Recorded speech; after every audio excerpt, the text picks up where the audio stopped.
तीन पक्की सहेलियां सारा, जूनो और बेथ तेज लहरों के बीच राफ्टिंग का रोमांच महसूस कर रही थी। एडवेंचर इनकी जिंदगी का अहम हिस्सा था और ऐसी रोमांचक यात्राएं उनके लिए आम थी। उनकी राफ्टिंग ट्रिप अपने आखिरी पड़ाव पर थी और वे धीरे धीरे किनारे की ओर बढ़ रही थी। नदी किनारे सारा की बेटी जेसिका और पति पॉल उसका बेसब्री से इंतजार कर रहे थे। सारा को देखते ही उसकी बेटी जेसिका खुशी से झूम उठी। तीनों जब किनारे आए तो जेसिका तो सारा की तरफ बढ़ी, लेकिन सारा का पति पॉल उसकी बजाय जूनो में कुछ ज्यादा ही बिजी हो गया। वो उसकी ऐसी खातिरदारी कर रहा था जैसे वो उसकी गर्लफ्रेंड हो। ये हरकत सारा की निगाहों से बच नहीं पाई, लेकिन उस वक्त उसने कुछ भी नहीं कहा। उसके बाद पॉल अपनी कार की तरफ बढ़ गया। सारा भी जेसिका को लेकर उसके साथ चल दी। सारा, जेसिका और पॉल तीनों कार से घर जा रहे थे। आज जेसिका का जन्मदिन था और इस वजह से सारा और वो बेहद खुश थे, लेकिन पॉल थोड़ा गुमसुम सा था। सारा ने उससे इस बारे में पूछा, जिससे कुछ पल के लिए उसका ध्यान रास्ते से भटक गया और तभी सामने से आ रही जीप उनके कार से आ टकराई। भारी टक्कर की वजह से उस जीप पर रखी लोहे की पाइप गाड़ी का शीशा तोड़ते हुए पॉल के सिर के आर पार चली गई और सारा और जेसिका भी बुरी तरह घायल हो गई। हॉस्पिटल में जब सारा की आंखें खुली तो उससे पता चला कि इस एक्सीडेंट में जेसिका और पॉल की मौके पर ही मौत हो चुकी थी। उसकी दुनिया एक पल में ही बिखर चुकी थी। 1 साल बाद सारा और बेथ जूनो से मिलने इंग्लैंड से अमेरिका आए थे और एपलाचिन माउंटेन्स की ओर बढ़ रहे थे। जूनो ने सारा और बेथ के साथ केव डाइविंग का प्लान बनाया था, जिसमें वे लोग एपलाचिन पहाड़ों में बनी हुई बोरेम केव नाम की गुफा को एक्सप्लोर करने वाले थे। ये तीनों सहेलियां पूरे 1 साल बाद एक दूसरे से मिलने वाली थी। सारा के एक्सीडेंट के अगले ही दिन जूनो वापस अमेरिका चली गई थी, जिस वजह से बेथ आज भी उससे गुस्सा थी। उसका मानना था कि उस समय सारा को उनकी सबसे ज्यादा जरूरत थी। उस समय जूनो को भी सारा के साथ होना चाहिए था। कुछ ही देर में सारा और बेथ एक कॉटेज के सामने पहुंची, जहां जूनो उनका इंतजार कर रही थी। कॉटेज के अंदर सारा और बेथ की मुलाकात उनकी एक और पुरानी साथी हॉली से भी मिलवाया।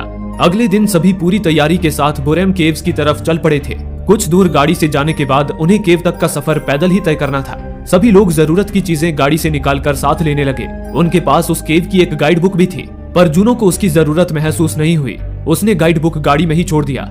फिर सभी लोग सारे साजो सामान के साथ चल पड़े और जूनो उन्हें केव तक पहुंचाने का रास्ता दिखाने लगी। सभी जंगल के रास्ते होकर एक ऐसी जगह पहुंचे जहां कुएं की तरह गहरी अंधेरी खाई थी। सबसे पहले जूनो रस्सी से नीचे उतरी। जूनो के इशारे पर एक एक करके सभी नीचे उतर आए। सभी को वो जगह काफी बढ़िया लग रही थी। तभी वहां घूमते हुए सारा को एक पत्थर पर खून से सने उंगलियों के निशान दिखे, जैसे किसी ने लगातार ऊपर चढ़ने की कोशिश की हो लेकिन हार गया हो। पर सारा ने उस बात को नजरअंदाज कर दिया। उसके बाद वे सभी एक पतली सी सुरंग में घुसे।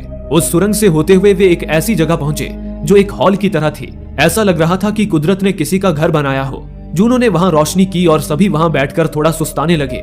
उसी वक्त जूनो ने सारा से अफसोस भरी आवाज में कहा, सारा मुझे माफ कर देना। एक्सीडेंट के अगले ही दिन मैं वापस अमेरिका आ गई थी। मुझे तुम्हारे साथ रहना चाहिए था। जूनो की ये बात सुनते ही सारा के जख्म ताजा हो गए। वो बिना कोई जवाब दिए वहां से उठकर चली गई और अगले रास्ते की तलाश करने लगी। ढूंढते ढूंढते सारा को एक सुरंग दिखी। उसने चिल्लाकर सभी को पुकारा, दोस्तों मैंने दूसरा रास्ता ढूंढ लिया है। सुरंग बहुत ही संकरी और गीली थी। धीरे धीरे करके सभी उस पार तो निकल गए, पर आखिर में सारा सुरंग में फंस गई। सारा अपने शरीर को हिला तक नहीं पा रही थी, जिस वजह से उसे पैनिक अटैक आ गया और दम घुटने लगा। सारा को अपनी मौत नजर आने लगी। बेथ ने जब मुड़कर देखा तो सारा अभी तक बाहर नहीं आई थी। उसने उसे आवाज लगाई। सारा ने घुटी हुई आवाज में जवाब दिया, मैं यहाँ अटक चुकी हूँ। बेथ ने उससे कहा, सारा शांत रहो, सिर्फ गहरी सांस लो और धीरे धीरे निकलने की कोशिश करो। लेकिन काफी कोशिशों के बाद भी सारा अपनी जगह से टस से मस ना हुई। ये देख बेथ फिर से वापस सुरंग में आई और सारा को खींचकर बाहर निकालने की कोशिश करने लगी, लेकिन तभी वो सुरंग अंदर से ढहने लगी। बेथ ने अपनी पूरी जान लगा दी और सारा को बाहर खींच लिया, लेकिन इस हड़बड़ी में रस्सियों का बैग उस सुरंग में ही छूट गया। सारा के बाहर खींचते ही अंदर से पूरी सुरंग पत्थरों से भर गई और वो रास्ता पूरी तरह बंद हो गया। वो रास्ता बंद होने की वजह से सभी परेशान हो गए। किसी को कुछ समझ नहीं आ रहा था कि वे वापस कैसे जाएंगे। रेबेका ने सभी को शांत करते हुए कहा, गाइड बुक के हिसाब से इस केव में आने और जाने के 3 रास्ते हैं। हमें डरने की जरूरत नहीं है। उसने जूनो से गाइड बुक मांगी जिसमें केव का नक्शा था। तब जूनो ने उनसे झिझकते हुए कहा, इसका कोई फायदा नहीं है क्योंकि ये बोरम केव नहीं है। इस केव का कोई नाम नहीं है। यहाँ अब तक कोई नहीं आया है। मैं चाहती थी कि हम वो पहली टीम बने जिसने सबसे पहले इस केव को एक्सप्लोर किया हो। जूनो की बात सुनकर सभी की सांसें हलक में ही अटक गईं। एक तो इस केव से बाहर निकलने का दूसरा रास्ता है भी या नहीं ये भी नहीं पता, और दूसरा उन्होंने अपनी सिक्योरिटी के लिए रेस्क्यू टीम को इन्फॉर्म कर रखा था कि अगर वे नहीं लौटे तो वे उन्हें बोरहम केव में आकर ढूंढे। लेकिन ये तो बोरहम केव थी ही नहीं, तो यहाँ उन्हें ढूंढने कोई नहीं आने वाला था। सभी को जूनो की बेवकूफी पर बहुत गुस्सा आने लगा, लेकिन अब आगे बढ़ने के अलावा और कोई चारा नहीं था। उन्होंने जैसे तैसे एक दूसरी सुरंग ढूंढ निकाली, पर कुछ दूर जाने पर वो सुरंग ही खत्म हो गई और उनके सामने एक खाई आ गई। आगे का रास्ता उस खाई के दूसरे छोर पर मौजूद था। सारा ने एक पत्थर नीचे फेंककर गहराई का अंदाजा लगाया तो पाया कि खाई बहुत ही गहरी थी और उनके पास इतनी रस्सी नहीं थी कि वे खाई में उतर पाए। तब रेबेका ने हिम्मत दिखाई और सुरंग की छत पे मौजूद एक पत्थर को पकड़कर लटक गई। फिर उसने छत पे मौजूद एक दरार में एक क्लाइंबिंग हुक फंसा दी और उसमें एक रस्सी अटका दी। इसी तरह वो छत पे हुक लगाकर उसमें रस्सी डालती हुई आगे बढ़ने लगी ताकि बाकी लोग उस रस्सी से लटककर आसानी से खाई पार कर पाएं। किसी तरह मशक्कत करती हुई वो खाई के दूसरे छोर के करीब पहुंच गई। तभी उसे छत पर पहले से ही एक पुराना हुक फंसा हुआ दिखा। लग रहा था जैसे पहले भी किसी ने वो खाई पार करने की कोशिश की हो। रेबेका ने उसी हुक में अपना हुक अटका दिया और सुरक्षित खाई को पार कर गई। इसके बाद बाकी लोग भी उस रस्सी के सहारे खाई के दूसरे छोर पे आ गए। अब केवल जूनो ही बची थी। उसने सोचा कि पता नहीं आगे कितनी और खाइयां आएंगी, इसलिए ये हुक और रस्सी आगे उनके काम आ सकती है। ये सोचकर जूनो ने रस्सी से लटक कर जाने के बजाय रस्सी का एक सिरा अपनी बेल्ट से बांधा और छत पे लटक गई। फिर वो हुक और रस्सी को निकालती हुई आगे बढ़ने लगी। उसने किसी तरह 3 हुक निकाल लिए। अब केवल 2 हुक बचे थे और उसने जैसे ही चौथे हुक को खींचा तभी दरार से उसकी पकड़ छूट गई और वो गिरकर रस्सी के सहारे लटक गई।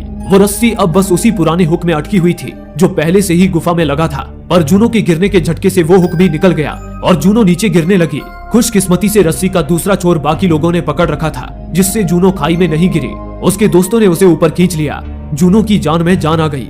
तभी सारा की नजर उस पुराने हुक पर गई जो अभी भी जूनो ने हाथ में पकड़ रखा था। सारा ने जूनो से पूछा कि इस बंद गुफा में ये कैसे आया, जिस पर जूनो ने कहा, इसका एक ही मतलब है कि हमसे पहले भी यहाँ कोई आ चुका है, लेकिन ये कम से कम 100 साल पुराना हुक है। ऐसे हुक सब कोई भी इस्तेमाल नहीं करता। इसके बाद वे फिर से सुरंग से होकर आगे का रास्ता तय करने लगे। थोड़ी दूर चलने पर उन्हें एक जगह दीवार पर कुछ केव पेंटिंग्स नजर आई जो स्टोन एज के समय में आदि मानवों द्वारा बनाई हुई लग रही थी। सब लोग उन पेंटिंग्स को बड़े ध्यान से देखने लगे। तभी बेथ की नजरों ने उस पेंटिंग में कुछ ऐसा ढूंढ लिया जिसे सुन सबकी बांछें खिल उठी।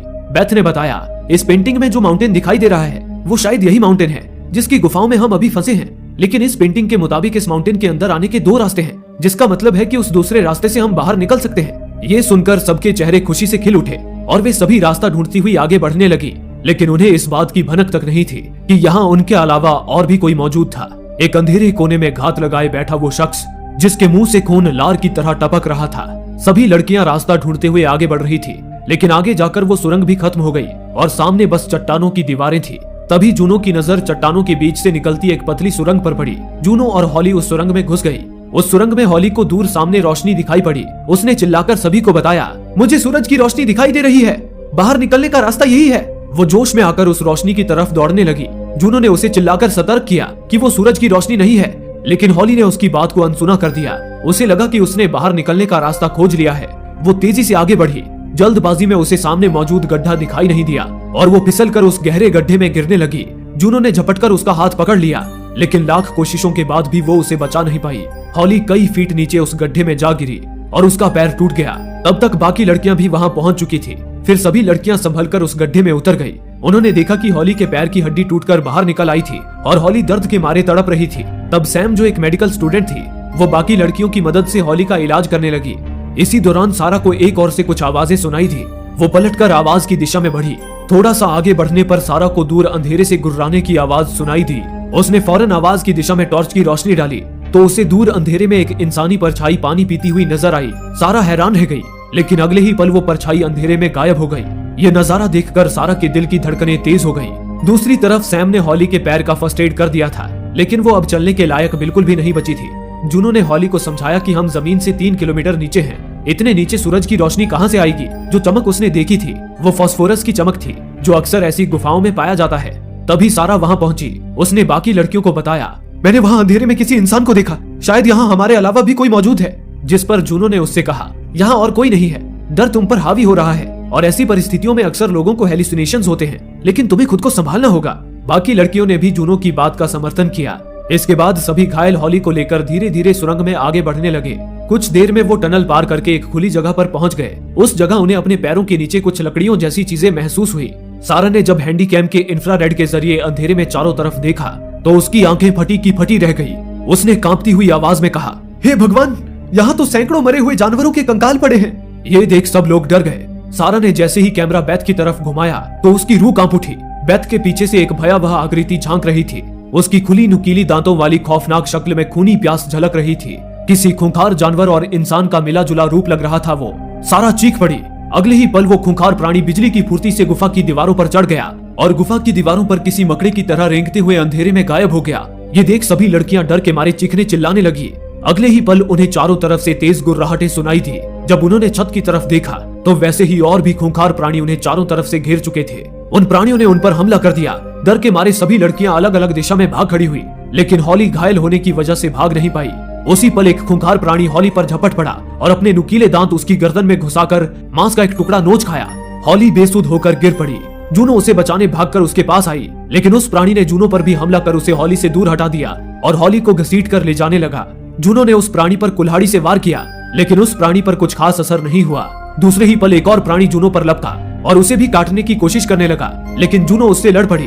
वो प्राणी काफी ताकतवर था, लेकिन डर और गुस्से से बेकाबू जूनो उस पर हावी हो गई। उसने कुल्हाड़ी से वार पे वार करके उस प्राणी को मौत के घाट उतार दिया, पर तब तक वो प्राणी हॉली को घसीटकर अपने साथ ले जा चुका था। डर और गुस्से से जूनो अब भी संभल नहीं पाई थी। तभी अचानक ही उसे अपने पीछे किसी का आभास हुआ। उसने फुर्ती से अपनी पिकैक्स घुमाई, लेकिन उसके पीछे कोई खूंखार प्राणी नहीं बल्कि बेथ खड़ी थी और जूनो की पिकैक्स ने उसका गला छेद दिया था। जूनो का दिमाग सुन्न पड़ गया। बेथ जमीन पर गिर पड़ी। गिरते हुए उसके हाथ में जूनो का लॉकेट आ गया। तभी वहाँ एक प्राणी की गुर्राहट गूंज उठी, जिसे सुन जूनो वहाँ से भागने लगी। बेथ ने जूनो से रुककर उसकी मदद करने की गुजारिश की, लेकिन जूनो इस सब से इतना डर गई थी कि वो बेथ को उसी हालत में छोड़ वहाँ से भाग खड़ी हुई। दूसरी तरफ सारा टनल में दौड़ती हुई फिसल गई और एक गड्ढे में गिरकर बेहोश हो गई। सारा को जब होश आया तो वहाँ भयंकर बदबू फैली हुई थी। सारा ने इंफ्रारेड कैमरे से उस गड्ढे की चारों तरफ जब देखा तो पाया कि वहाँ जानवरों के साथ साथ इंसानों के भी कंकाल पड़े थे। कुछ जानवरों के ताजा मुर्दा शरीर भी थे। सारा डर के मारे एक कोने में जाकर छुप गई।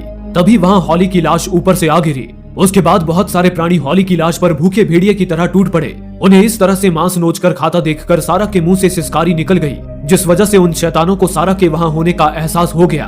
उनमें से एक प्राणी सारा के बेहद करीब आ गया। सारा डर के मारे जड़ हो गई। वो प्राणी कुछ सेकंड्स वहीं खड़ा गुर्राता रहा, लेकिन उसके सामने होते हुए भी वो सारा को देख नहीं पा रहा था। तभी वहाँ जूनो की आवाज गूंजी, जो सारा को पुकार रही थी। आवाज सुनते ही वे सभी जूनो का शिकार करने के लिए निकल गए। सारा कुछ देर तक सांस रोके वहीं बैठी रही।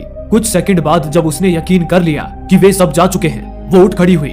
उसके पैर कांप रहे थे, लेकिन अब डरने का वक्त नहीं था। उसने किसी तरह खुद को संभाला और इस खतरे से निपटने के लिए खुद को तैयार करने लगी। तभी उसे वहाँ एक पुराना टूटा हुआ लैंप दिखा, जो शायद इन प्राणियों द्वारा शिकार हुए किसी बदनसीब का था।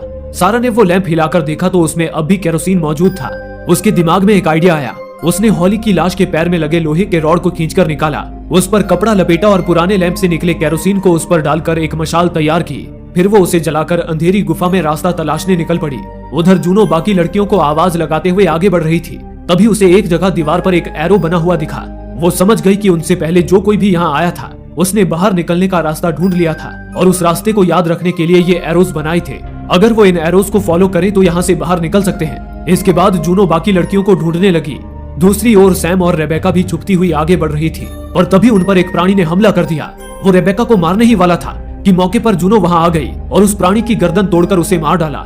जूनो ने उन्हें बताया कि हॉली और बेथ दोनों ही मर चुकी हैं। फिर उसने सैम से उन प्राणियों के बारे में पूछा कि ये है क्या चीज और वे उनसे किस तरह से लड़ सकते हैं। सैम चूंकि एक मेडिकल स्टूडेंट थी, उसने उस प्राणी के शरीर की अच्छे से जांच की और जूनो को बताया इनके शरीर की रचना तो काफी हद तक इंसानों की तरह ही है, लेकिन अंधेरे में रहने के कारण इनके शरीर में कुछ बदलाव भी हुए हैं। जैसे कि ये देख नहीं सकते, लेकिन इनकी सुनने की शक्ति काफी बढ़ गई है। ये आवाज सुनकर हमला करते हैं, लेकिन आखिर ये है क्या चीज?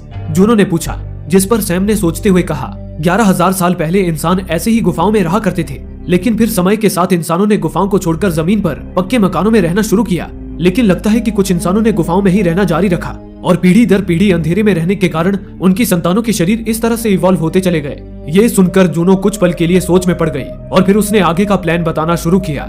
इस गुफा में हमसे पहले जो कोई भी आया था उसने बाहर निकलने की मार्किंग बनाई थी। वो मार्किंग्स मुझे दिख गई हैं। उन मार्किंग्स को फॉलो करके हम यहाँ से बाहर निकल सकते हैं। बस हमें एकदम खामोश रहना होगा ताकि वो प्राणी हमें सुन न सके। इसके बाद वे तीनों सारा को ढूंढते हुए आगे बढ़ गए। उधर सारा उस गड्ढे से निकलने का रास्ता ढूंढ ही रही थी कि उसे बेथ की आवाज सुनाई दी, जो उसे ही पुकार रही थी। सारा ने देखा कि बेथ बहुत ही बुरी हालत में उसी जगह पड़ी है और उसकी गर्दन में कुल्हाड़ी का गहरा घाव है। जब जूनो उसे छोड़कर चली गई थी तो शायद वे क्रीचर बेथ को यहाँ ले आए थे, क्योंकि ये जगह उनके खाना जमा करने की जगह थी। सारा के करीब जाने पर बेथ ने उसे बताया कि उसकी ये हालत जूनो ने की है और उसे मरने के लिए छोड़ दिया। उसने सारा से कहा कि वो जूनो पर कभी भी भरोसा न करे। बेथ ने सारा को जूनो का लॉकेट भी दिया, जिस पर लिखा था लव ईच डे। वो लॉकेट देखते ही सारा समझ गई कि ये लॉकेट उसके पति पॉल ने जूनो को दिया है, क्योंकि पॉल ही हमेशा कहता था लव ईच डे। सारा को समझते देर नहीं लगी कि पॉल और जूनो का अफेयर चल रहा था। ये समझ आते ही सारा को गहरा सदमा पहुंचा और वो रोने लगी।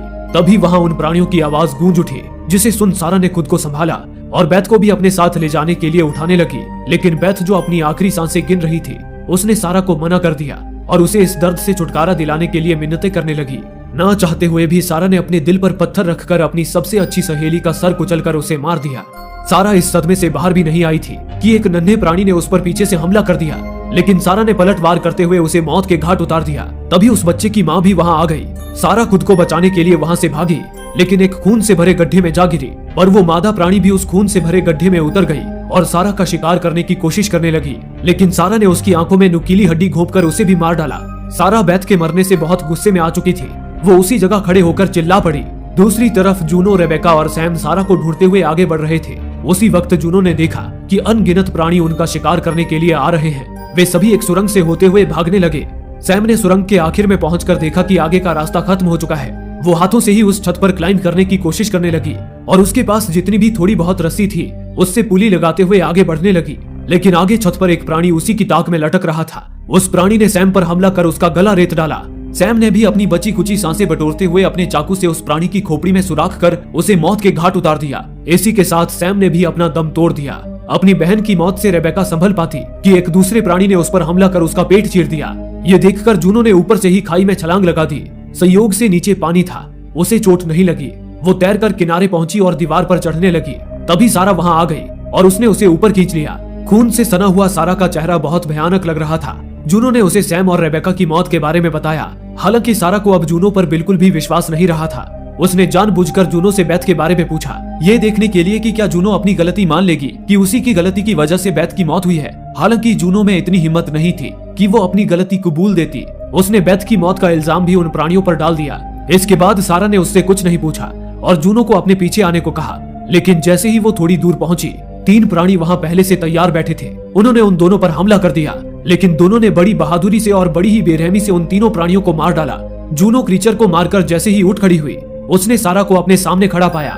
सारा ने जूनो को उसका लॉकेट दिखाया। जूनो समझ गई कि सारा को उसके और पॉल के अफेयर के बारे में पता चल गया है। अगले ही पल सारा ने जूनो के पैर में पिकैक्स मार दी और उसे वहीं मरने के लिए छोड़कर वहां से चली गई। जूनो ने पिकैक्स अपने पैर से निकाल ली, पर तब तक ढेर सारे प्राणियों ने उसे घेर लिया था। जूनो की चीखें भागती हुई सारा के कानों पर पड़ी, लेकिन वो बिना रुके भागती रही। तभी वो फिसलकर एक गहरे गड्ढे में गिर पड़ी और बेहोश हो गई। कुछ समय बाद हल्की सी रोशनी उसके चेहरे पर पड़ी, जिससे उसे होश आ गया। उसने देखा कि ऊपर एक सुराख से सूरज की रोशनी उस गड्ढे में आ रही थी। उम्मीद की उस किरण का पीछा करते हुए वो उस ढलान जैसे रास्ते से होकर उस सुराख की तरफ बढ़ने लगी। जैसे ही उसने उस सुराख से अपना सर बाहर निकाला, ताजी हवा ने उसके चेहरे को छुआ। वो गहरी सांसें भरने लगी। फिर वो सुराख से निकलकर अपनी गाड़ी की तरफ भागी और गाड़ी में बैठकर जल्द से जल्द उस जगह से दूर जाने लगी। उस गुफा से दूर आकर उसने एक जगह अपनी गाड़ी रोक दी।